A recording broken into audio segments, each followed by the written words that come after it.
Alright, I was here for high Ghana and TV. You best say, move subscribe to the channel and move my join chair brow comment section. I'm Mr. Bibia. I was here for Ghanafuo say President John Dramani Mahama afeli omu potong.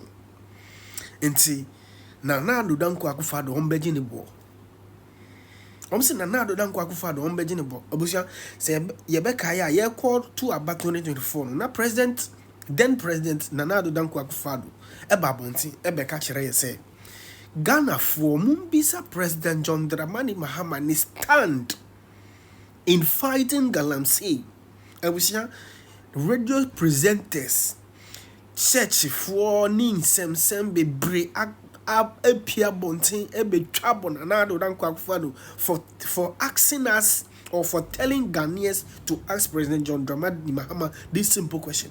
Abusia ene amene uka say NDC officials amugun remwa etu galamsey no, but they are painting Chamaun to me. I said, onunkwa no ya like Chamaun to me kwana etu galamsey, and I said onunkwa na dealing with gold e will come her just for them to fulfill their promises. Oma make it to full soldiers. Abusia ene amene uka say Ghanafuo say President Nana Addo Danko Akufo-Addo former president Beji Ubo na nsem na waka no ene yeni anokra yebeka, because today you tag sorry for churches pastors omunyi na omaka mono atom.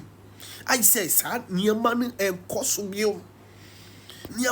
enkoso bio sisi a woye kakra na yesi ye ba bechew enti ama ehuru abankofo mu a omuntumi mpio embekasa ankasa asem we a AC or galamsey site ne aliade nyina. If this thing should be happening in Nana Addo Danko Akufo, and should all these things ana ekoso sisi ano se Nana Addo Danko Akufo-Addo and say the NPP na ewo so sisi a abusia anka Ghana ha no anka jadem anka jabedem no enya sem ketwa. Abusia mami nsem no mayenko na enko tie dia radio for eka efa nsem na ebubo eba na yeba yebeto aso nyame hira nyina enne Ghanafuo say there be MPP for di o mayi hwamo eti dia benya no na tena so biem ni mprenu so na di wo mai Ghana so asem o kafa galamsey hu kire se wonim nipa wo mo ye galamsey wo mayi mu chese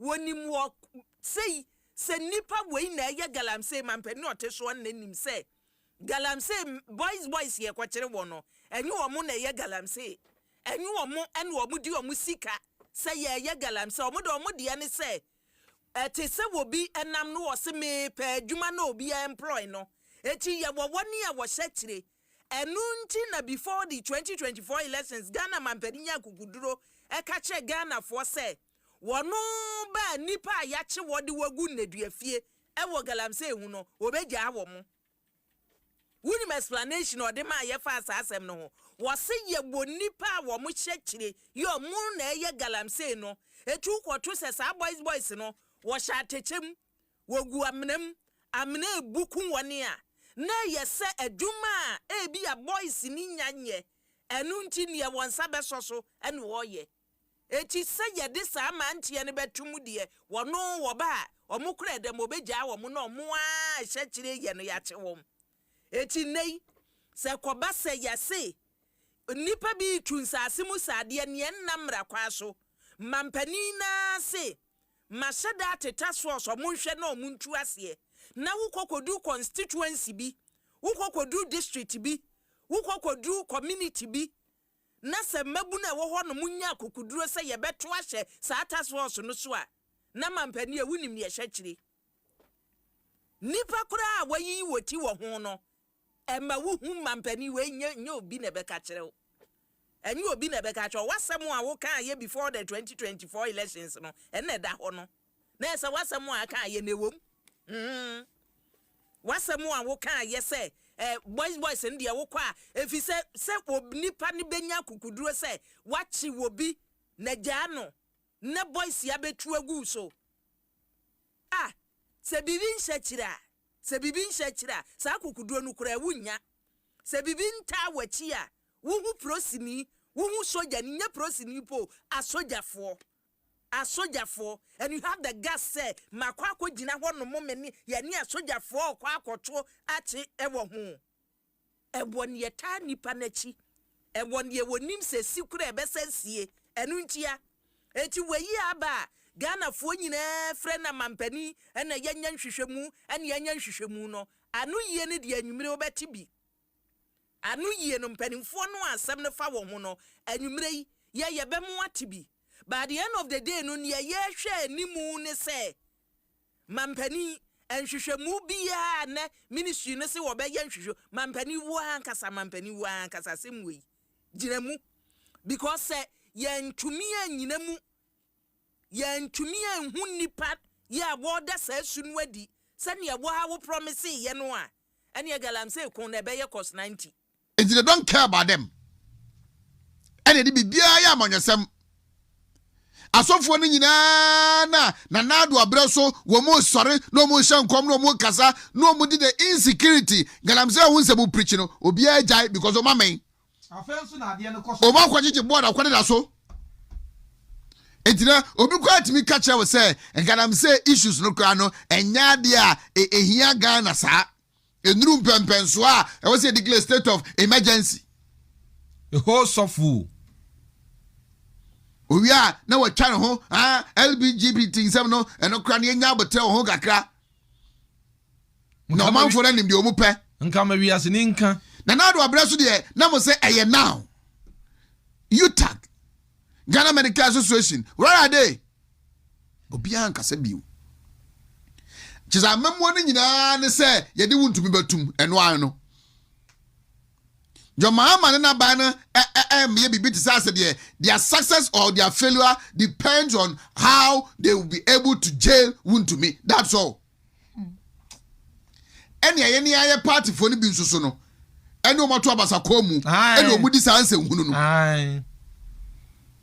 Now in these times, Kasamwa SCM na Chemba so miensa, na General Secretary at Letter Comma, the Discipline Committee of the MPP say, Yemfre wuntu mi.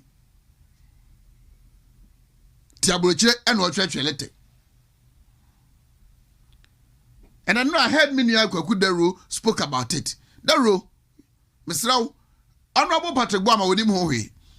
He is just a secretary to the Discipline Committee.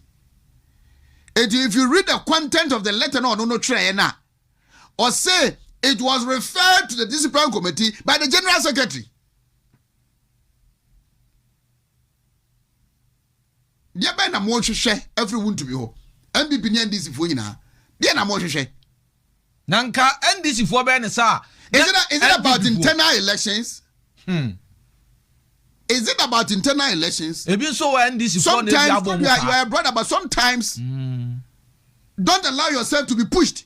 Ebi o na bia na NDC fo so na abom pa. Of course, na say me ya powerful. Apaji fo NDC fo abom ebia o na abom pa. Apaji fo momo me anchi wuntumi momo ama wuntumi ho nkyere no. Na mo ankasa party fo. And you can't see a clear sense of direction. The party no kra eye in response to nyema basabasa nsemfo a ekoso o man mu. Mo concentration nyina ne say you will bring your own people down because of internal election, because of your authority or the influence you want to have in the party. Ebi nso na oni baabi a wo nti. Oh, of course. Wuntumi ni baabi a wo nti. Obeboa. And you see, what's your party pinye wa wo ko obi ho be contest national chairman near the idea wa ma na wuntumi tisimu, and you hear that the momentum is gathering for him.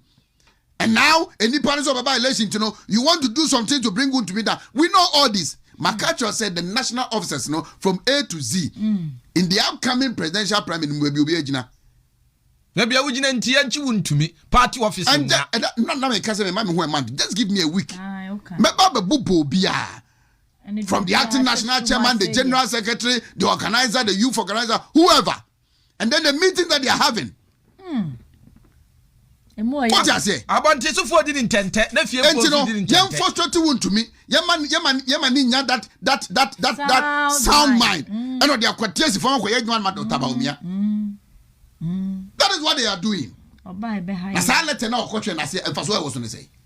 As someone said, Bosumi and say, I can't once a match. I think what question are referring to the discipline committee. Ebia ya ka kire ne say wonko nyane na be as his candidate yes. for national chairman. And onim say who candidate camp for the presidential primaries. Yo, akomni nchire mu. And wako hinta wakota bibi achi. We are there na osabasoba mabeka. Oh, I know there. But when you get it wrong, to me, So bedwam.